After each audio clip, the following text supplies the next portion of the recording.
Welcome to the House Progressive Caucus. It is Tuesday, March 25th. We are in the, I don't know which week of crossover is at this point, third week of crossover, I think. And today that is our theme for the caucus today, just checking in with each other to see if there's anything going on this week while we complete the first half of the session and move into the second half of the session. We finish doing all of the House legislation. We pass it all over to the Senate. They finish all of their legislation for the year and pass it over to the House. So we call it crossover, and we're in the middle of that process right now. First, we'll begin with announcements with Representative Tomlinson, who attended a leadership meeting this morning and took notes for us. And then we'll do introductions, and then we'll have a brief meeting and then take a break. Cool. All right. Hi, everyone. So a few updates from the speaker. We are going to have a caucus of the whole tomorrow. It'll be held right after, right when orders of the day would normally start. And the purpose of that caucus is to hear a preview on the budget and also an update on education policy. So we'll be hearing from both the education and Ways and Means committees. And also just in terms of what to expect on legislation on education, the education committee's bill they're hoping to move that out by the 28th. It will go to Ways and Means until the 4th, and then we're expecting it on the floor around the 10th or 11th. So I know the education reform policy is something of interest to a lot of people, so that's something to pay attention to. And then also noting we are being referred the constitutional amendment. Prop 3 is coming over from the Senate, and it's landing in the General and Housing Committee, and the goal is to work on that this session. We're required to look at it this biennium, but the plan is to look at it this session. So I think those are the main updates that were important to pass along and share. Thank you. And now we'll just go ahead and introduce ourselves to each other. Feel free to go ahead. Rep. Chloe Tomlinson. I represent Winooski. I sit on the House Transportation Committee, and I use she, her pronouns. I'm Rep. Kate Logan. I use she or they pronouns. I represent the Chittenden 16 district, which is Central Old North End and downtown Burlington. And I sit on the Committee on Environment. Ryan Chino, Chittenden 15. I represent part of the Old North End, which is the part of the district I live in, and then basically all of the East District. So it's like UVM, the hospital, Centennial, Woods, etc. And we'll let our State House staff for the record. And I am part of the House Clerk's Office. My name is Sarah Shanton. I'm a social work student at Castleton, Vermont State University. I'm Ms. Liv Cormier, and I'm also a social work student at Vermont State Castleton. My name's Layla McKenzie. I'm also a social work student at Vermont State Castleton. My name's Stacia Eckler, and I'm also a social work student at Castleton. My name is Cliff Miles, and once you believe it, I'm also a short he, they pronouns. Scott Frankie's they them pronouns. I'm also a social work student. I'm Mason Miller. I'm also a social work and sociology major at Castleton. Kerrigan Allen, social work student at Castleton. I'm Brittany Phelps. I'm a social work student with a concentration in criminal justice, and we're a minor in forensic psychology, and I'm from Springfield, Vermont. My name's Jill Hyler, and I'm also a social work student. I'm Rory Roselle. I'm a social work student at Castleton. Wow, thanks for making it all the way up from Castleton today. I hope you're having an interesting day. Josh. Oh, sorry, Josh. Josh Runsky, I'm not a social work student. Not in any way. But I do appreciate social work news. I'm the Progressive Party director and supporting the House Progressive Caucus in Tanya. Yeah, and we're a social work heavy caucus. That is true, actually. Yeah. We're like 50% social workers now. Yeah, and I work in social work. You have to watch out for the title protection. Can't say you're a social worker unless you have a degree or a license. Oh, yeah. It's not in the law, but just I'm just warning you. 'Cause Okay. they might pounce. Yeah. I'm a grant manager in social work. An allied profession. Yeah, now it's professional. Okay, so we didn't really build an agenda before we had this meeting today, so we're just having our first check-in with each other of the week. What's going on this week that you feel like our caucus needs to know about? T-bill, Yeah, well, yes, the T-bill. transportation bill. Uh, Not, our- because T-bill could mean many things right now. Yeah, so our transportation bill, which includes our whole transportation program and budget, for next year, has been voted out of committee and will be presented on the floor. There's not, a lot in there, to be frank. It's apparently one of the shortest T-bills that people can remember, that 11 pages only. Wow. So I don't have anything in particular to flag in there. I will say that I have been concerned and have been pushing for us to include more funding for public transit in the T-bill, which did not get in. But we just heard this week that it sounds like AOT is asking rural providers to cut $1.5 million worth of service, which was not what we had understood. And so kind of hoping we might be able to make some moves to recoup some of that funding and make sure that we're continuing vital public transit services across the state. And maybe potentially do that work on the Senate side, because the T-bill is going over to the Senate next.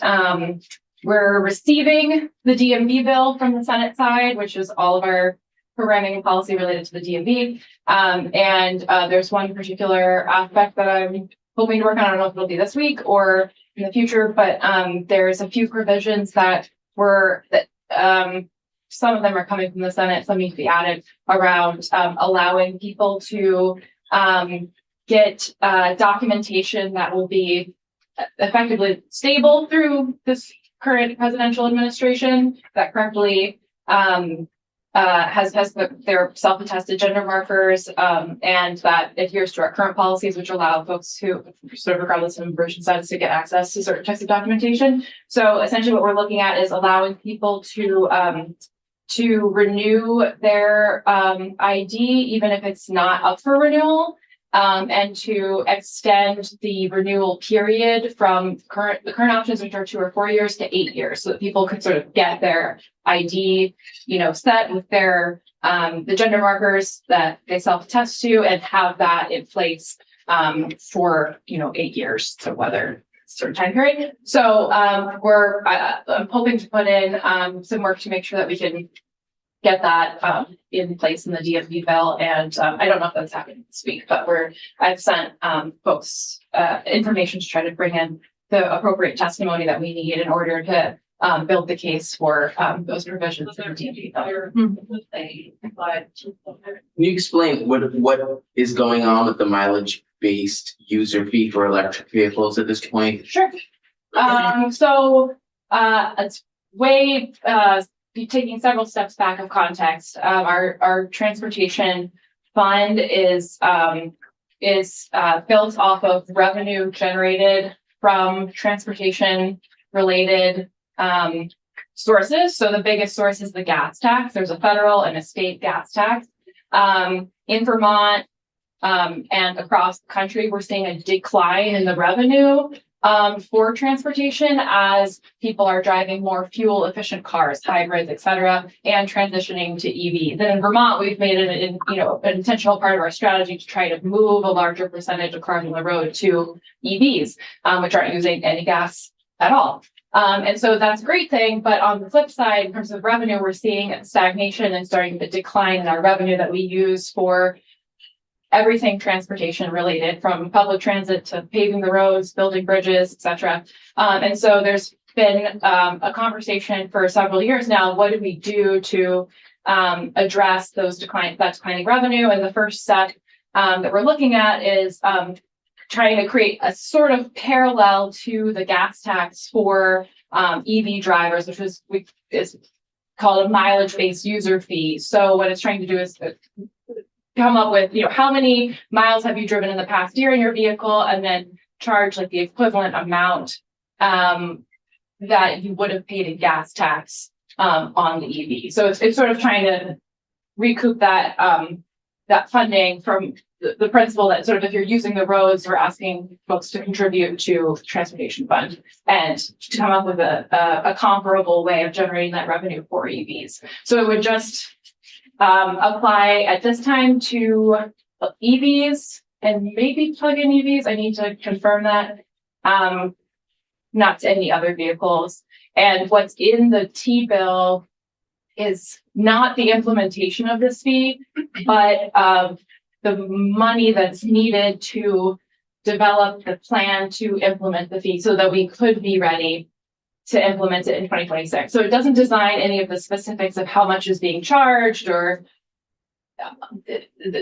it's just getting the funding in order to design the fee. But that makes sense. I saw that there was language in there saying that the intent is that the fee would be comparable to what people pay for gas taxes, so that there's equity. Yeah. And what was confusing to me, but I only read it quickly, was how, like, just when and how, but it sounds like it's that's because they didn't decide. Yeah, it's not Or kind of. you didn't decide, the committee didn't. Yeah, the committee didn't decide. I think that there is like, I'd have to look in statute. There's some kind of target or deadline that's in the bit or so it's already in statute. We have the intent to roll out this fee once new EV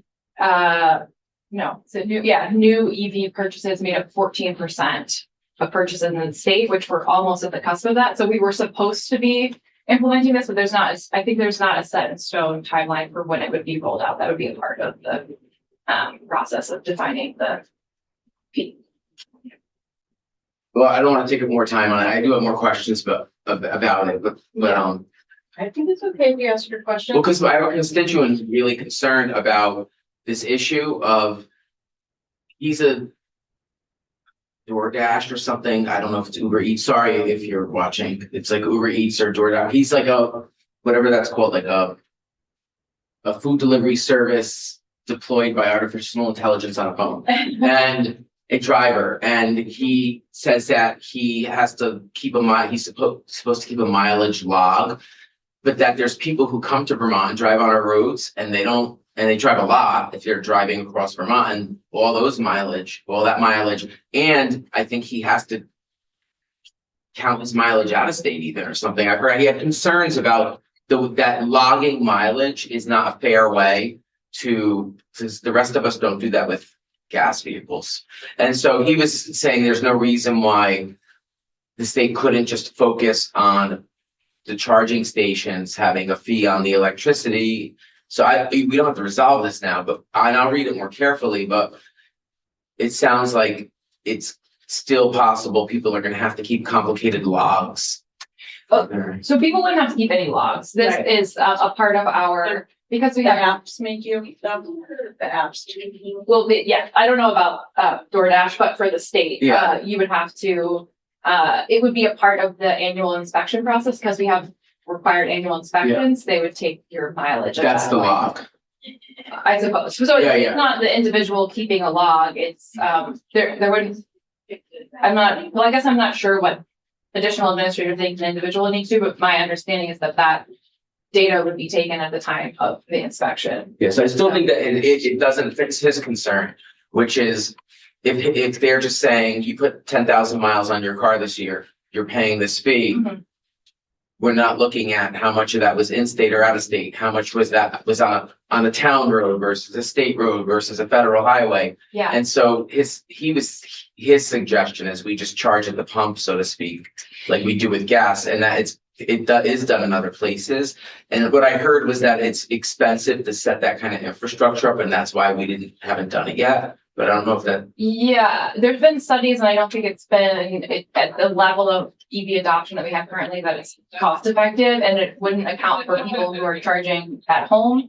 And it's not. That's a good, actually. Yeah, which is sort of what we're trying to we're trying to currently build up our infrastructure for, at home charging, not just in individual units, but also multi-unit dwellings, so that people can charge at home in the future. So if we were to be able to implement a fee at chargers in the future, it would largely target out-of-state drivers who are coming into Vermont in EVs. The issue of the flip side of Vermonters driving miles out of Vermont in EVs, it's not perfect, but at the same time, there's no federal mileage-based user fee. There's no federal, so they're not paying federal gas tax.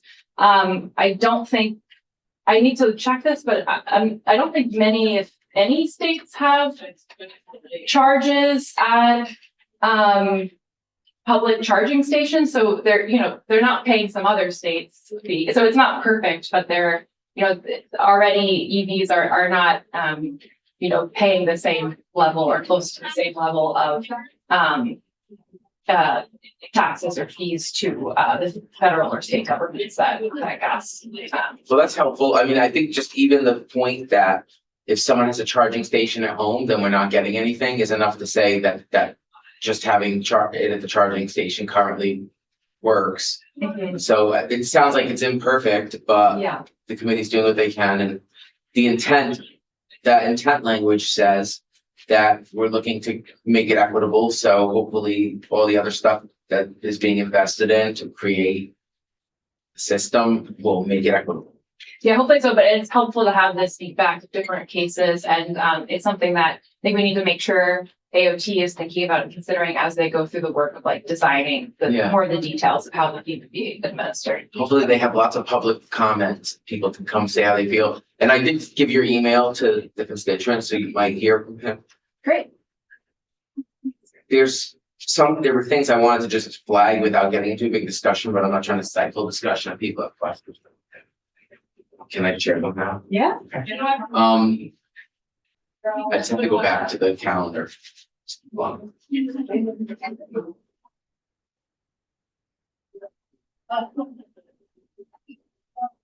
So one is just a heads up that I co-sponsored an amendment with a coalition of people from, there's independents, Republicans, Democrats on my, and that was a Wizard of Oz joke. I haven't got it.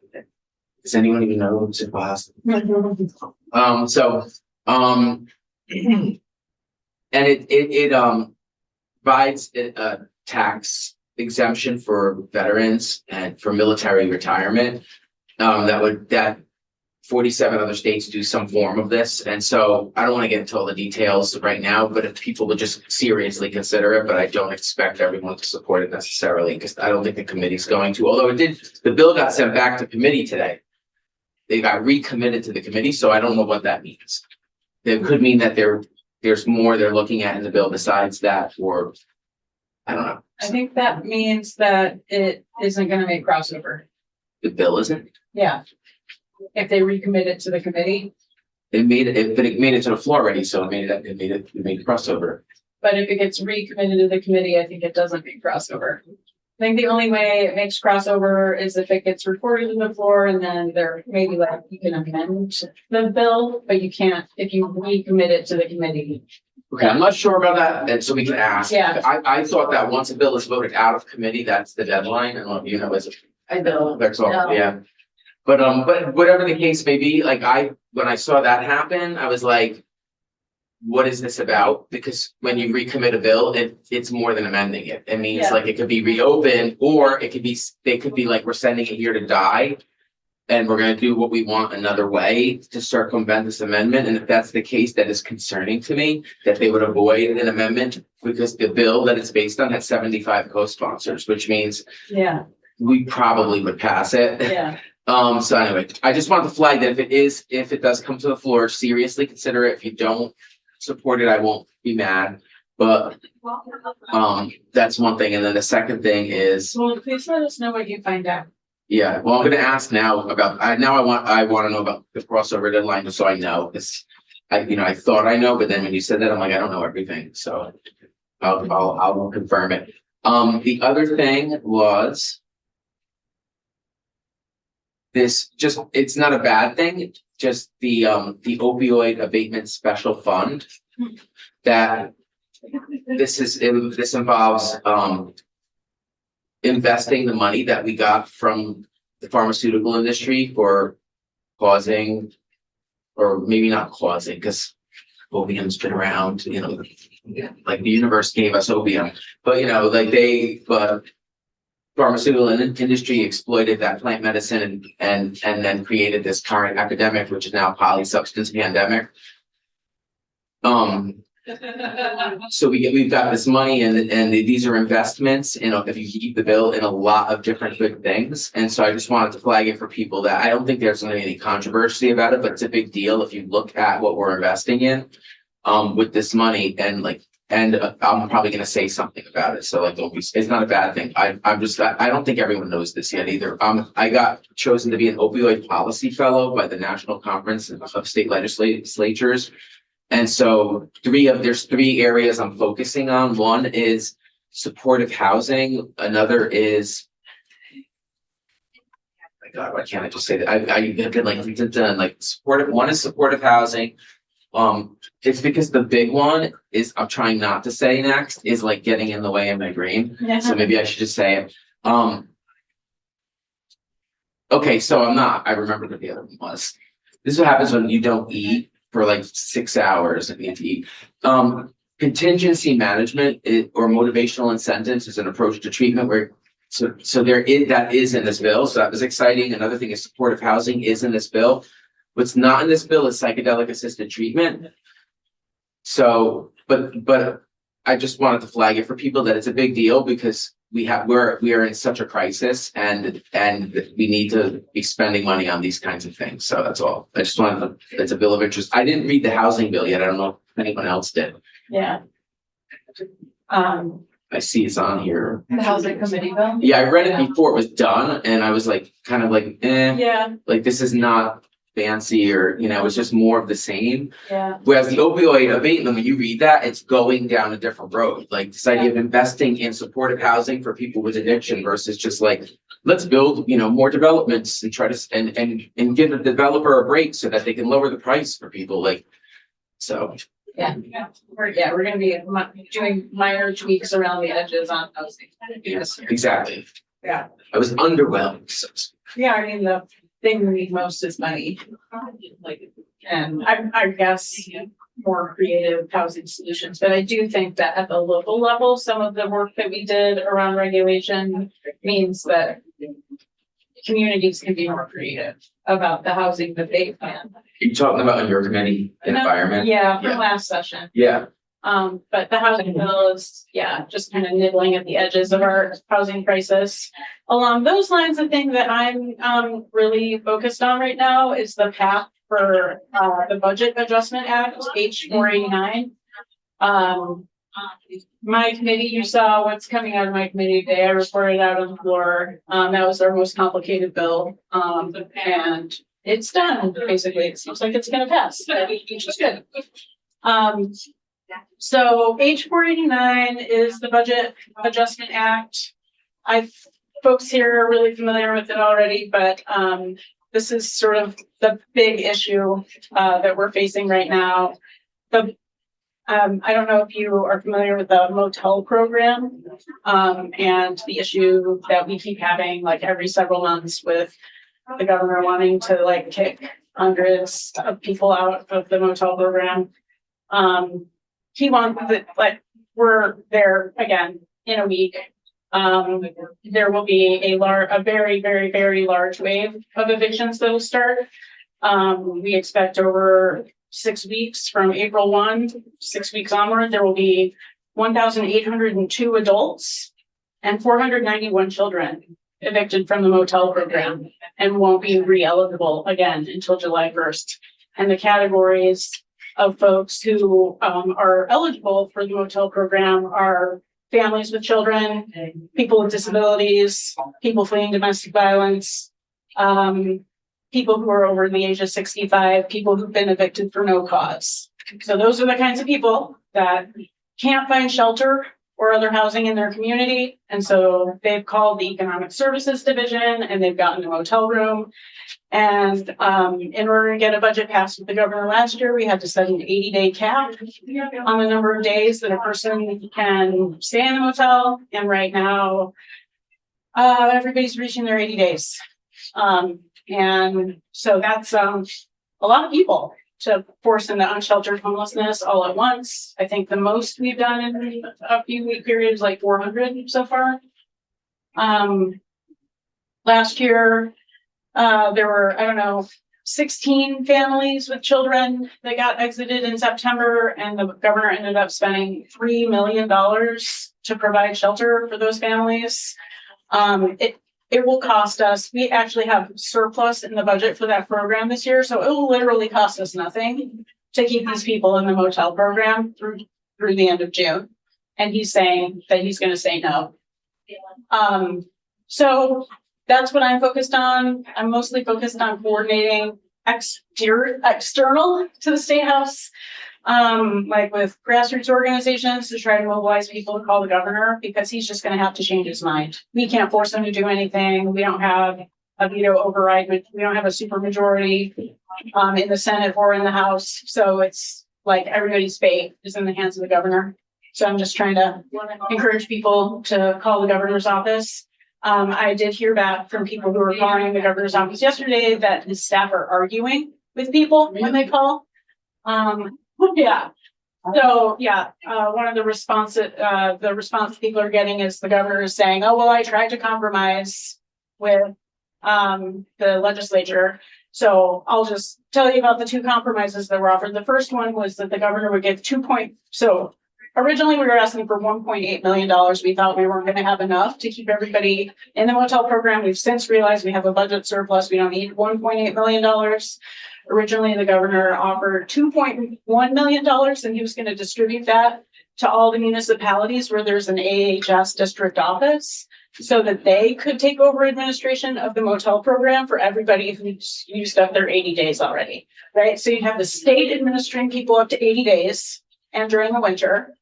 And then administrations switch from the state to the municipality that had the AHS district office closest to them, which might not be the city where they are staying. It's so stupid. I can't even be nice about it. I can't even be like a little bit nice about it. It would be enough to pay for the motel rooms without collecting a contribution from the people staying there. So it would actually not cost anybody anything to stay in the motels, but it didn't include any money for staff at the municipalities. And it expected municipalities to stand it up in 3 weeks. I talked with people and they didn't even talk to the mayors of these cities or anybody in city government. So that's bullshit. I just don't even know I don't know how to put it any differently. When I spoke with municipal officials, they said it would take at least 3 or 4 months to stand up a program to be able to administer a motel voucher program. And then we're talking about 9 different city governments administering for part of the population only after 80 days. It was just basically it was not a solution. But it was like, okay, if you want to keep doing this, you do it yourselves. And here's some money. And then his other option was to just change eligibility for the program from April through the end of June to only include children. So no one would say you kick children out on the street. And people who were really medically vulnerable, so needed electricity for like an oxygen tank or needed like a person to assist them with living. That was about out of 1,429 households currently in the motel program. That was a little over 400 households. So that would have put 1,600 people out on the street on April 1st in one day. So that's also not possible. That's not possible. So the legislature has stopped negotiating. So it is very likely that on April 1st, 165 children will lose their shelter along with several hundred adults. And then in the 6 weeks after that, another 1,500 people will lose their shelter, including 350 more children. I'm a little beside myself. I'm really upset about it. If you would like to call the governor and let him know what you think, his phone number. It would be a great action to do the next hour. Yeah. It's just about to say, give me Yeah. that number, don't project. You can be like, Yeah. the annoying social worker. I'm like, this is just a social worker room. I feel like I can talk openly about No, this. please do. Um, And what I would say, yeah. oh, sorry, just, you can say you're from a student at Castleton, but if you're, I have a script too. if you're from Vermont, you should also say, I'm from this town, because there Yeah. are these myths all the time about college students not being from Vermont. And if you aren't, it's okay, but if you are, if you're from Berlin, especially, be like, I'm from Berlin, because that's where he's from. Yeah. I'm from Brooklyn and Oh, yeah, yeah, I work It's gonna for be Mayo Community Meals when we were horrifying. providing the food for the hotel system. yeah, I've met these people up close. yeah. Most of the Um, kids in the motels are in Rutland County. Yeah. So you should speak to that and argue with them. It would be lovely if in the next hour you argued with them and did that. You would be a huge advocacy. I hope they try to argue. A little round table, like one person's on the phone, another person gets on. Oh, that would be fun. Okay, so the phone number is 802. I just have his. People out my there contact. too, be writing it down. Yeah, yeah, please call the governor. I just keep the governor's number in my contacts, Governor Scott. 802-828-3333. And the script that we've been recommending to folks is, hi, this is name from town. I'm calling to urge the governor to allow H 489 to become law. You could also call it the budget adjustment, H 489. Can you repeat that one more time? Sure. Hi, this is name from town. I'm calling to urge the governor to allow H 489 to become law. That's all you have to say. If you want to say more, you can. Something like this program protects the most vulnerable Vermonters, and we already have the resources we need to fund it. Thank you. Or tell your story, whatever you feel like doing, but you can't just keep it really short and say, do this, please. You're our governor, please do this. Exactly. But You can yeah, also give a speech if you want. So it's Yeah. really whatever you're comfortable with. yeah, but yeah. So that's what I'm working on right now, which is a bill that we've already passed with a 91-55 vote last Friday, and now it'll go to the Senate. Senate will vote, and then the governor will have 5 days to veto or let it pass into law. And that 5th day will be March 31st, possibly. I'm not sure. I think we might be off by a day. He would have up to 5 days, and the 5th day might be April 1st. But if he vetoed right away, then we would know by like Thursday. He could also just sign it as soon as he gets the bill from the Senate. So that's what I hope he does. Yeah, and if he lets the bill pass into law without signing it, then he has 5 days, and that would be April 1st. So the evictions would happen at the same time that the bill is going, on the same day that the bill is going into effect. So yeah, several hundred people would lose their shelter in one day, and then the next day they'd be eligible for it again, which would not be chaotic or bad for them at all. Sorry, I'm being sarcastic. It'd be terrible for them. Not good practice. I'll just put it that way. Anyhow, thank you for listening. Let us know if you have any questions. Do you have to get to committee at 1:30? Okay. Yeah, I have to You need eat to eat. and then just like brush up on the food system strategic plan before I talk about it. So I need to go eat and deal with that. Yeah. Representative Tina is in Indiana Healthcare. So you're meeting at 2? Yeah, although I told them before you came in that I'm introducing a bill related to food resiliency at 2-ish. That's what the chair said. So I invited them to come in if they want to see a bill introduction. That's why I'm just gonna reread the state strategic plan before I go in, because sometimes committees ask questions. I want to make sure I know enough.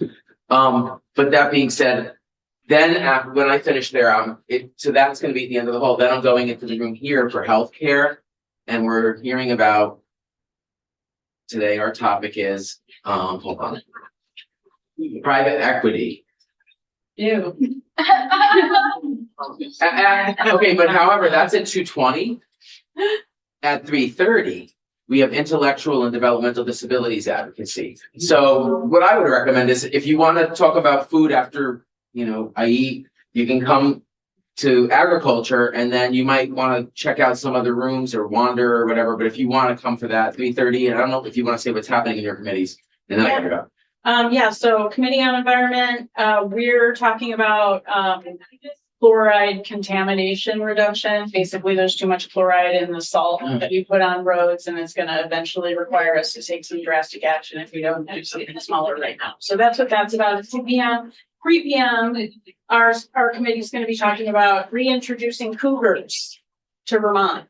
Wait a minute, that's like a comedy skit. I know. Cougars or catamounts? No, cougars. So I saw there was a catamount bill too, right? I thought I saw something about catamounts, reintroducing the catamount. Well, it's I don't know, that's what I'm asking. no. No. Anyway, all I right. heard Vermont before cougars, catamounts. Yeah. We've already taken a little bit of testimony on it, but if you're interested in the wildlife reintroduction, that's happening at 3 p.m. in Committee on Environment. And then also happening today in appropriations this afternoon is discussion of the new emergency shelter and housing bill H91. That'll be presented down in appropriations today because we'll be voting on it this week. And That might be. yeah. I don't have much exciting to offer in terms of transportation committee this afternoon. I think we're gonna be hearing about some technicalities in the funding for the MBUF study and then preparing for our floor report on our transportation bill. So, you're welcome. Enjoy.